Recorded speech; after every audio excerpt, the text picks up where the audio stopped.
is Ashley and I'm a homeschooling mom to one. And in today's video, we're going to talk about homeschool planning.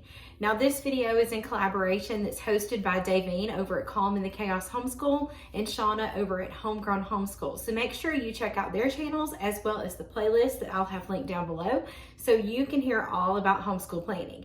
Now it was up to us how we wanted to do our videos, so you may see a variety of different things when it comes to homeschool planning. But on my channel today, what I want to talk about is how I laid out the first 10 weeks of our homeschool. Now, if you're interested in how I chose my curriculum and planned for this school year, I actually made a video about that a couple months ago, and I'll link that down in the description box. But this is just like the first 10 weeks. Now, side note, what I'm going to show you today has all changed. So if you've watched any of my curriculum picks or anything like that, we have changed things up, and I'm going to make a video shortly explaining why and what we're doing now, because it is a little bit different than what we were going to do.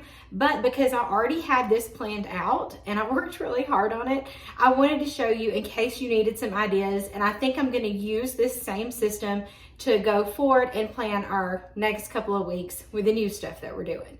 So before I flip the camera and show you what it looks like to see my 10-week plan and to see how I put it into my planner, so I have it in two different places. I have my 10-week plan in here as well as my student tracker.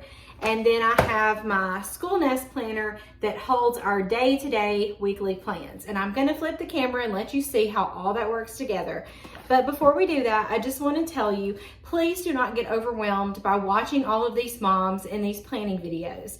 I can assure you that we are all just like you, and we are just trying to do the best things for our kids, and we're just trying to make systems that work for us. So don't let it make you feel bad about yourself or about the way you plan.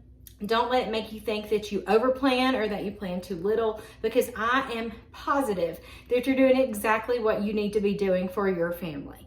So let's get into this flip through, not a flip through. Let's look at how I planned the first 10 weeks of our homeschool year.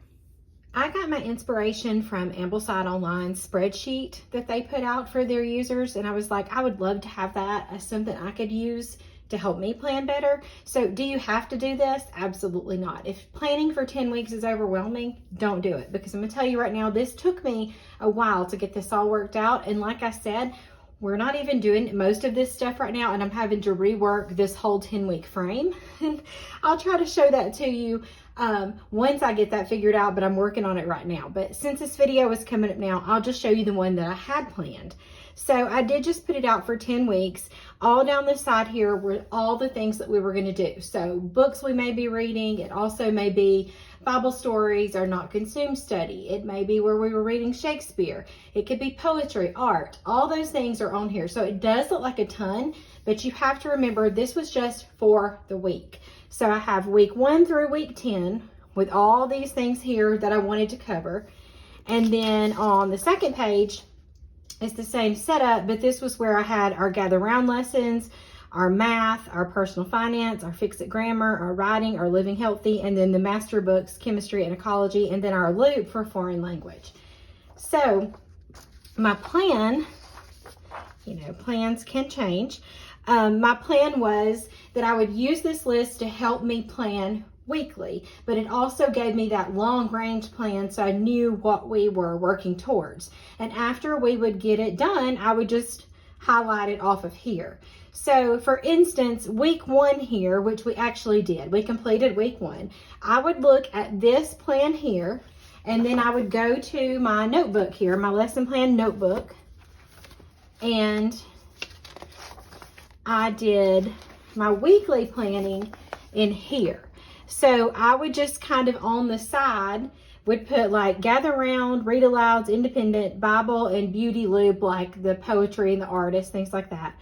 Master books, chemistry, and any of the extras. And I would just kind of fill this in, knowing that at some point during the week, I wanted to get these things done. And as we did those things, I would just highlight them off. And so that's how I did it for the first week, using this as my planning guide. So that worked fine for the first week when I thought this was exactly what we were going to do. I loved having that long 10-week plan to see what needed to be done and then to put it into the weekly plan. And then when I thought we were going to go into week 2 and just continue doing what we were doing, I just kind of made a little checklist. Because if you haven't seen my planner video, I really use this however I want to. Usually no 2 weeks are the same. It kind of just depends on what mood I'm in. So like for the second week, I just made a list of all the things that I wanted us to do, and I was just going to check them off. But then we had a come to Jesus meeting about our first week. That was a complete dumpster fire. And so this got changed. So, we'll talk about that another day. So I used this first and put it into here as a weekly plan. And then one of the things I really like to do is do daily plans, or kind of put what we did. This is kind of like the reverse planning part.